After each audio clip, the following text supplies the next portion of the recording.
Maayong adlaw mga kapatid, Liway Abbas ni para sa News 5 Bisaya. Misupak si Caloocan Representative Egay Erese sa Anti-Political Dynasty Bill nga gisangat nila House Speaker Bogie D ug House Majority Leader Sandro Marcos.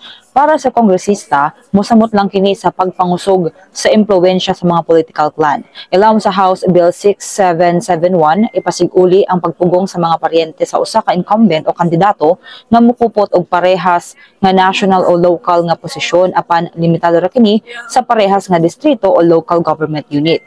Mingon si Arese nga nagpabilin kini og dagkong lungag nga nagtugot sa mga pamilya nga magpabilin ang ilang control sa lain-laing probinsya, syudad ug barangay. Iyang gipasabot nga lisod maipasar ang mas hugot nga bersyon sa maong balaodnon na tungod kay gibanabana nga 70 hangtod 80% sa mga sakop sa Kongreso gikan usab sa political families. Ginumduman usab ni Arese nga mikanaog sa committee level niadtong 2015 ang iyang proposal human siya musugot sa kompromiso nga duhara ka miyembro sa matag pamilya ang gitugot nga makupot ug posisyon. Andam usab siyang muhimong kompromiso aron mauswag ang kasamtangang balaodnon.